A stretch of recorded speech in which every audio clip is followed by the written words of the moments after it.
আচ্ছা, এবার আমরা পড়ব হচ্ছে তড়িৎ কোষ কয় প্রকার ও কি কি। তড়িৎ কোষ প্রধানত হচ্ছে দুই প্রকার, প্রাথমিক আর হচ্ছে গৌণ।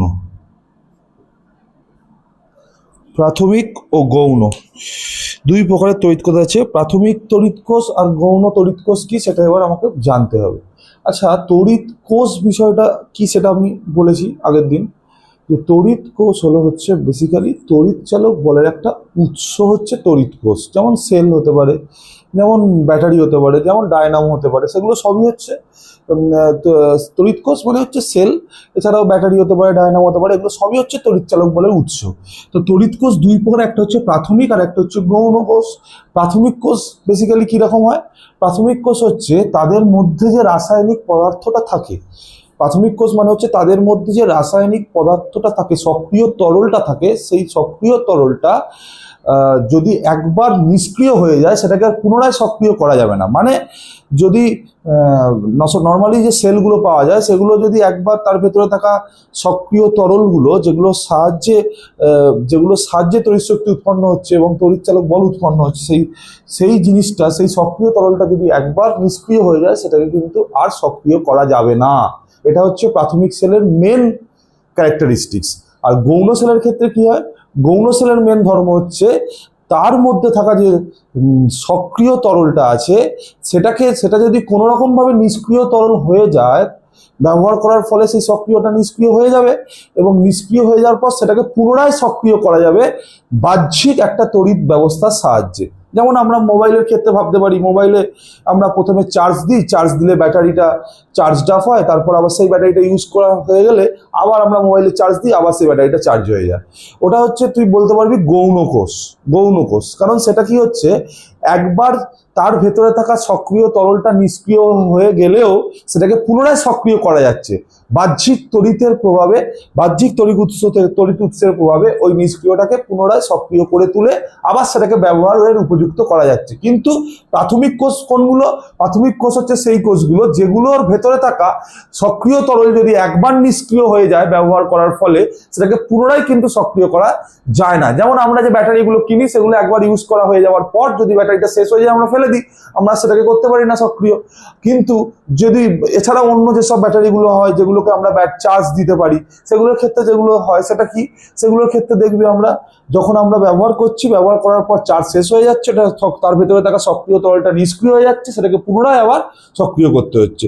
তো প্রাথমিক সেলের ক্ষেত্রে তার ভেতরে থাকার সক্রিয় তরলকে নিষ্ক্রিয় হয়ে গেলে সেটাকে আর সক্রিয় করা যাবে না, বাহ্যিক তড়িৎ উৎসের সাহায্য নিয়েও করা যাবে না। আর গৌণর ক্ষেত্রে কিন্তু সেটা করা যাবে। সেই জন্য এই গৌণ কোষের ব্যাপারটাকে দুভাগে ভাগ করা হয়। যেমন ধর গৌণ কোষের ক্ষেত্রে কি হচ্ছে, একবার হচ্ছে গৌণ কোষটা যখন চার্জ ফুল হয়ে যাচ্ছে তখন সেটা যখন আমরা ইউজ করছি তখন কি হচ্ছে, ওই গৌণ কোষ তখন তড়িৎ ক্ষরণ করছে বেসিক্যালি। তো গৌণ কোষ প্রথমে কি করছে, তড়িৎ ক্ষরণ করছে এবং তড়িৎ ক্ষরণ করার পর তার ব্যাটারি কমে যাচ্ছে এবং তারপর আবার সেটাকে আমরা কিন্তু বাহ্যিক তড়িৎ উৎসের সাহায্যে সেটাকে আবার কিন্তু আমরা সেই গৌণ কোষটাকে আবার কিন্তু আমরা সক্রিয়, তার ভেতরে থাকা নিষ্ক্রিয় তরলটাকে আমরা কিন্তু আবার সক্রিয় তরলে পরিণত করছি। তার ফলে ওটাকে কিন্তু পুনরায় আবার ব্যবহার করা যাচ্ছে। কিন্তু এটা যদি অন্য ক্ষেত্রে হয় সেই ক্ষেত্রে কিন্তু এটা করা যাচ্ছে না। তো সেই জন্য এটাকে আমরা বলছি হচ্ছে গৌণ কোষ। তাহলে গৌণ কোষটাকে কি করা যাচ্ছে, এক গৌণ কোষের প্রথম স্টেজে সে তড়িৎ ক্ষরণ করছে, করার ফলে তার ব্যাটারিটা কমে যাচ্ছে এবং তাকে পুনরায় চার্জ দিলে সে আবার পুনরায় তাকে আহিতকরণ করতে হচ্ছে বাইরের তড়িৎ উৎস দিয়ে। পুনরায় আহিতকরণ করলে সেটা কিন্তু আবার তড়িৎকরণের উপযুক্ত হচ্ছে এবং তার ভেতরে থাকা নিষ্ক্রিয় তরলটা সক্রিয় হচ্ছে। তাহলে বেসিক্যালি তড়িৎ কোষের মধ্যে একটা সক্রিয় তরল থাকে, সেই সক্রিয় তরলটা ব্যবহার করার ফলে নিষ্ক্রিয় হয়ে যায়। প্রাথমিক কোষের ক্ষেত্রে সেই সক্রিয় তরলটা ব্যবহার করার পর নিষ্ক্রিয় হয়ে গেলে সেটাকে পুনরায় সক্রিয় করা যায় না।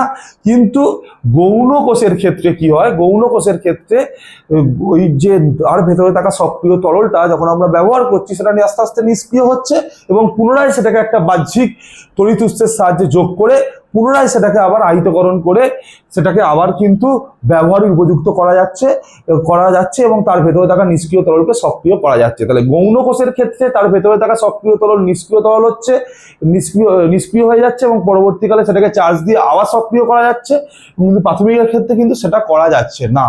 এই হলো প্রাথমিক আর গৌণর বেসিক পার্থক্য। আচ্ছা, এগুলো তড়িৎ কোষ। এবার তড়িৎ চালক বল যে আমরা পড়েছি, সেই তড়িৎ চালক বল কিন্তু আরো একরকম ভাবে বলা যায়। যেমন যদি এটা আমি এখানে একটা বর্তনী আঁকি এবং এখানে আমি একটা সেল আঁকলাম, ঠিক আছে। এবার যদি এই বর্তনীটার কোথাও ছিন্ন থাকে, মানে এখানটা যদি তারটা ছেঁড়া থাকে, তাহলে এই যে তড়িৎ কোষ, এটা তো একটা তড়িৎ কোষ সেল, এই তড়িৎ কোষের মধ্যে তখন এটা পজিটিভ এটা নেগেটিভ, তখন ঋণাত্মক প্রান্ত থেকে ধনাত্মক প্রান্তের দিকে একক ধনাত্মক আধানকে আনতে যে পরিমাণ কার্য করতে হবে, তখন সেটাকেই কিন্তু আমরা তড়িৎ চালক বল বলবো। যে যদি বর্তনী মুক্ত বর্তনী হয়, বর্তনী মুক্ত মানে কি, তারটা কোথাও হয়তো ছেঁড়া আছে বা সুইচটা হয়তো অফ আছে, তাহলে বর্তনী যদি ছিন্ন থাকে তখন কিন্তু এই তড়িৎ কোষ আর এই বহির্বর্তনীতে তড়িৎ প্রবাহ করছে না, তখন তড়িৎ কোষের মধ্যে ঋণাত্মক মেরু থেকে ধনাত্মক মেরুর দিকে একক ধনাত্মক আধানকে নিয়ে আসতে যে পরিমাণ কার্য করতে হয়, তখন সেটাকেই আমরা কিন্তু বলবো যে এই তড়িৎ চালক বল, সেটাকে তখন আমরা বলবো কিন্তু তড়িৎ চালক বল। এই হলো হচ্ছে মুক্ত বর্তনীতে তড়িৎ চালক বলের ব্যাপারটা।